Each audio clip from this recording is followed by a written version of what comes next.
Bonjour, c'est Nicolas des Talents des Hauts-de-France. Aujourd'hui, on se retrouve en interview avec le groupe Amon Cetis. Bonjour.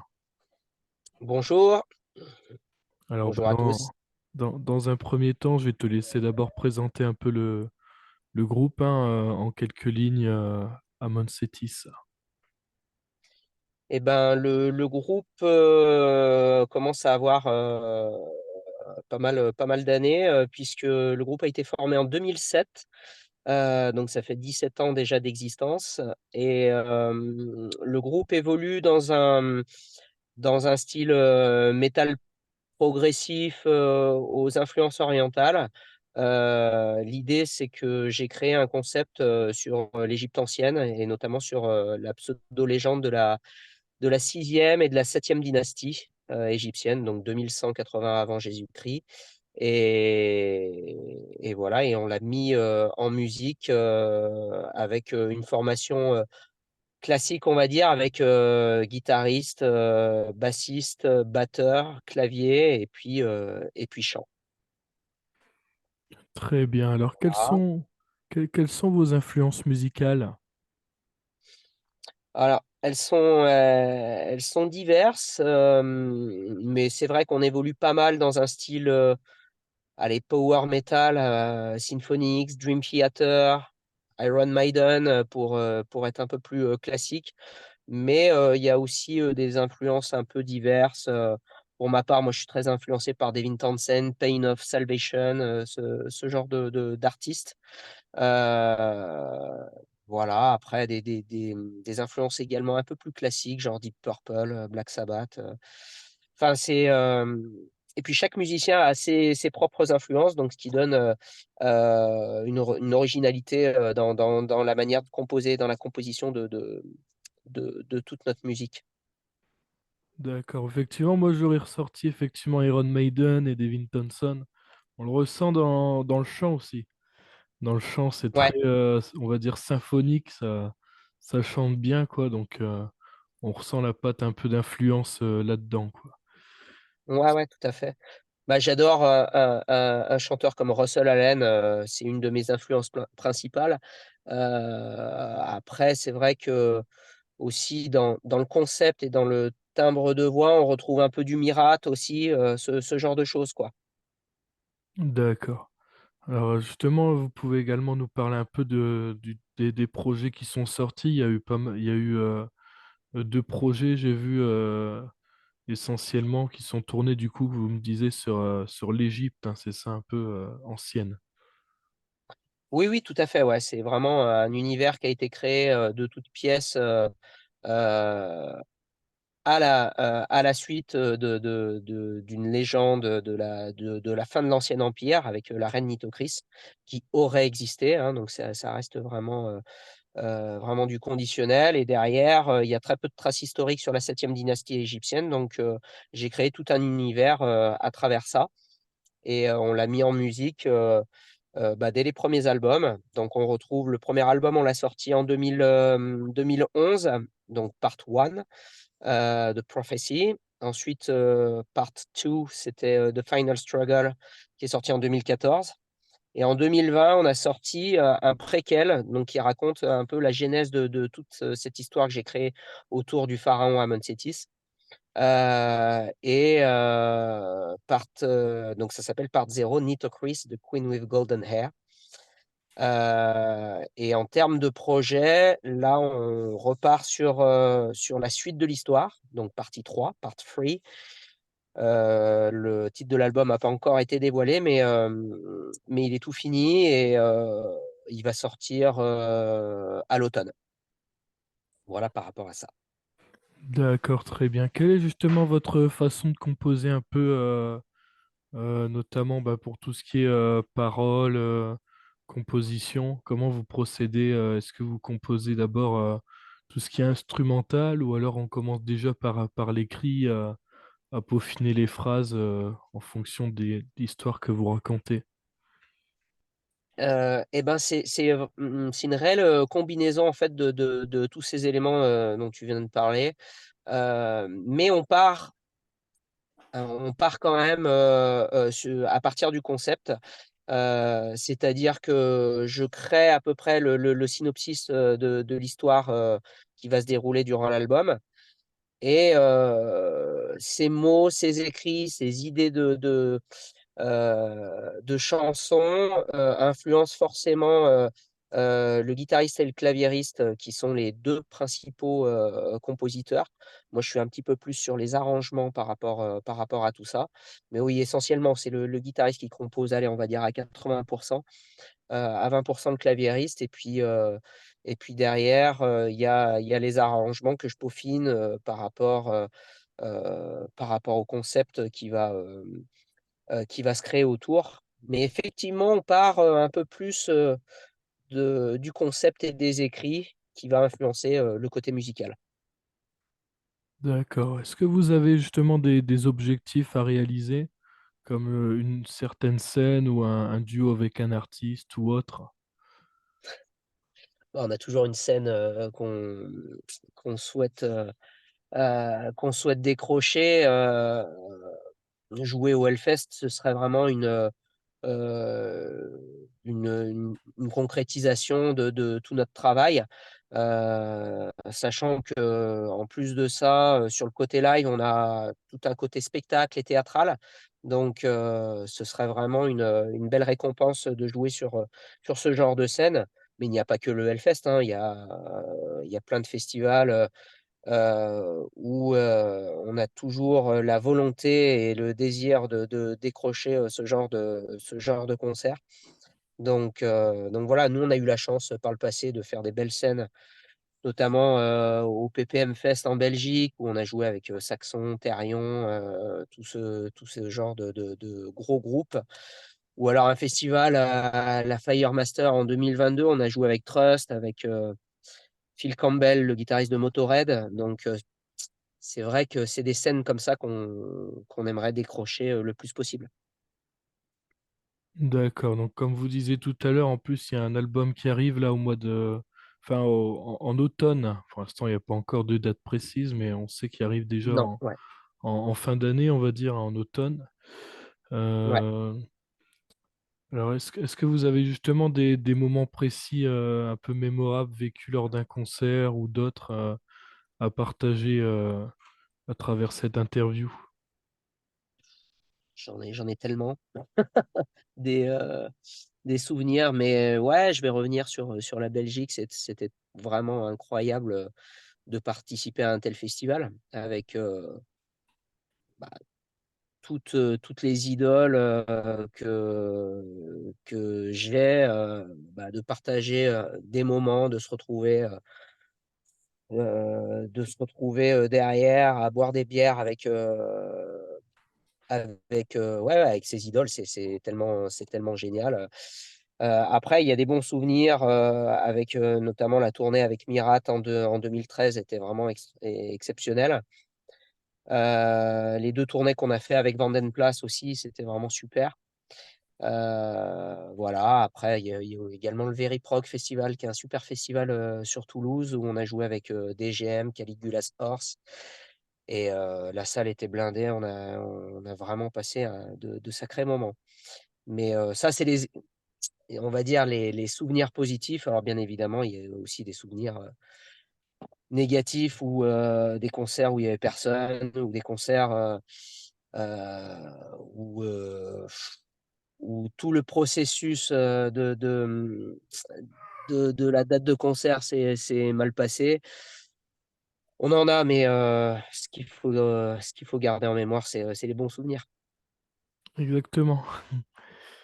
Alors, alors, quel conseil vous donnerez justement à un artiste qui souhaite un peu débuter dans la musique? Alors, je sais que le groupe, là, il est assez ancien, on va dire, hein, 2000, tu m'as dit tout à l'heure l'année 2007. Ouais. 2007, ouais, donc...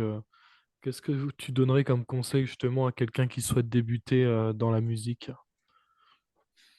Euh, l- le conseil que je donnerais, c'est qu'il faut rien lâcher, parce que c'est pas facile de monter un groupe actuellement avec les réseaux sociaux, l'algorithme. Il y a plein de choses qui sont difficiles à mettre en place et difficiles d'être visibles tout de suite. Donc faut vraiment, être hyper attentionné par rapport, au fait de se vendre vraiment, musicalement et artistiquement parlant.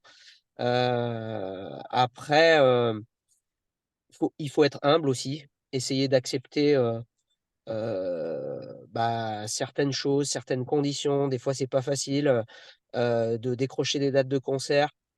C'est vrai que si tout de suite on demande un cachet, exorbitant, bah, en fait, ça joue jamais. Donc voilà, faut savoir rester humble, heu, pas non plus faire marcher sur les pieds, hein, mais rester humble et avoir le plaisir, de la musique, de rien lâcher pour pouvoir continuer et à un moment donné, ça va payer. Donc c'est ça qui est hyper important. Voilà le conseil que je peux donner. D'accord. Après, c'est vrai que maintenant, on a les plateformes de streaming. Aujourd'hui, il y a pas mal de sites aussi qui nous permettent de même déposer gratuitement la musique sur ces genres de plateformes pour un peu diversifier tout ça. Euh, D'ailleurs, quelle est ton opinion par rapport à ça, aux importances des plateformes de streaming aujourd'hui par rapport, par exemple, en 2007, c'était plutôt les CD ou peut-être même les cassettes, etc.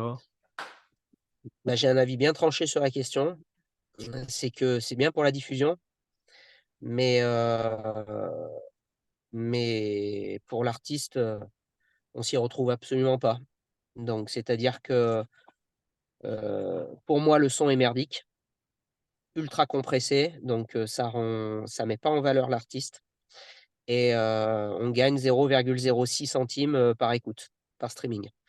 Donc là, j'ai le dernier relevé où on a gagné 30 €, donc c'est l'équivalent de 2 CD vendus. Donc on était en concert vendredi, on a vendu une dizaine de CD, ça fait comme, 1 an d'écoute, de streaming pour Amon Setis. Donc je trouve ça dégueulasse. Donc c'est dommage. Malheureusement, c'est les gros artistes qui gagnent de l'argent grâce à ça et les indépendants ou les plus petits groupes, ne s'y retrouvent pas du tout et moi je trouve que c'est hyper important, de soutenir, les petits artistes. Ils en ont vraiment besoin. Heu et tu vois, le CD, les vinyles, les t-shirts, tout ce côté-là, c'est hyper important pour nous, quoi. Moi, je suis encore de la génération CD. C'est, je dirais le support le meilleur, qu'on ait jamais eu et je comprends pas, pourquoi on nous conditionne à ça. Ça rend malheureusement pas, les choses, aux artistes. C'est-à-dire, le livret, il y a tout un travail en fait, qui est hyper important. Donc l'objet est hyper important. Donc continuez à acheter des CD, continuez à acheter des vinyles, des t-shirts pour soutenir les artistes parce que le streaming, il y a pas que ça. Voilà, c'est mon avis. C'est ça, exactement. Puis ouais, la rémunération qui est très très moindre, hein. Franchement, c'est vrai que C'est clair. tout le monde en parle de ça. Bah, de toute façon, je la pose généralement aux artistes, c'est ce qui ressort le plus, quoi. Puis c'est... Généralement, c'est ils te disent ça? Oui, Ouais, oui, bah oui, largement. Après, même la compression de l'audio fait que la qualité n'est pas la même que si on écouterait le CD en lui-même ou le vinyle. ah C'est bah, vrai c'est que clair. le vinyle, on peut même le CD dépasse pas le vinyle parce qu'on entend encore d'autres sons qu'on n'arrive pas à entendre dans un disque, quoi. Et Mmh. moi, Tout à je fait. suis de cette époque également, malgré que je suis plus jeune, je suis de cette époque où j'ai un placard, je ne sais pas combien de CD que j'ai cumulé, mais j'achète toujours le format CD. J'aime pas, j'utilise encore les plateformes de streaming, hein, ça m'arrive de temps en temps, mais c'est plus le format CD qui va être par exemple dans la voiture, dans le lecteur CD. Je vais pas mettre que ce Mmh. soit Spotify ou autre. Mais bon, là, moi, je m'en C'est sers bien pour surtout des... découvrir. Hmm. C'est très bien pour découvrir des nouveaux artistes. Je trouve qu'il y a quand même, il y a quand même des avantages, hein, mais après, l'idée c'est, bah, voilà, je découvre l'artiste, bah, tiens, je vais découvrir un peu plus, je vais creuser un petit peu plus en achetant le CD, en découvrant le livret, quelqu'un qui écoute tout le temps sur les plateformes, je suis persuadé qu'il va pas, il va pas lire les paroles, il va pas, regarder le livret, rien du tout, quoi, donc Mmh. ou toutes les infos et c'est ça qui est un petit peu dommage. C'est-à-dire on met une playlist, on met la plateforme, on écoute, mais on va pas creuser, quoi et c'est vraiment dommage, quoi. Et j'ai eu des retours également par rapport aux albums sur les plateformes de streaming. Le problème, c'est qu'il y en a, ils écoutent pas l'album de la première piste à la dernière. Ce qui fait que du coup, Non, il y a, ouais, il y a des modes aléatoires, ça tranche l'album dans tous les sens. Ils se retrouvent avec un titre d'un album, un d'un autre album, etc. Donc tout est mélangé, il n'y a plus de sens à ce qu'on a donné pour mettre les pistes dans le bon ordre, etc. Et c'est vrai que tout à fait, ça ouais. mélange tout, quoi. Enfin, nous, Oui. actuellement, on s'en sert beaucoup d'ailleurs pour faire des podcasts, notamment comme celui qui sera qui enregistre actuellement, pour les Ouais. diffuser, tout ça, et donner un peu de lumière. Mais j'avoue que les plateformes, c'est pas ce qui marche le mieux non plus pour nos podcasts, parce que ben, quand on est des indépendants, on n'est pas assez mis en avant sur ce type de plateforme. On est fondu dans la masse, et si on marque pas notre nom sur la barre de recherche, ben on sait pas qu'on existe, quoi. Donc, c'est ça le Mmh. problème aussi. C'est vrai, mais faut vivre avec son époque Hmm. et faut que les ar faut malheureusement, faut que les artistes s'adaptent. Mais, honnêtement, j'ai bon espoir que le CD revienne un jour, comme, le vinyle l'a fait, tout simplement. Autant la cassette audio, le support est pas bon, mais le CD, le support est tellement bon que je suis persuadé que dans 10, 15 ans, 20 ans, ça va mettra le temps que ça prendra, mais le CD reviendra. J'en suis sûr. C'est pas possible autrement. Mais bon, peut-être que je Hmm. suis utopique, mais on verra bien. On verra bien par Voilà, rapport à tout voilà. ça. Bah moi, j'ai fait un peu le tour des questions. En tout cas, je te remercie d'avoir accepté cette petite interview dans notre Bah, projet des Talents des Hauts-de-France. pas de souci, avec plaisir et ben, si vous voulez nous découvrir, sur scène, à City, c'est aussi un spectacle vraiment, sur scène avec, voilà, comme je disais, un côté théâtral, avec un peu de pyrotechnie, un peu de feu, un peu de costume et cetera et c'est vrai que, bah, avec le nouvel album, on va pouvoir tourner un peu partout en France. Donc peut-être qu'on viendra, dans votre région, pour promouvoir, notre musique et ce sera avec plaisir. C'est ça. Bah, nous, on est dans le Pas-de-Calais précisément.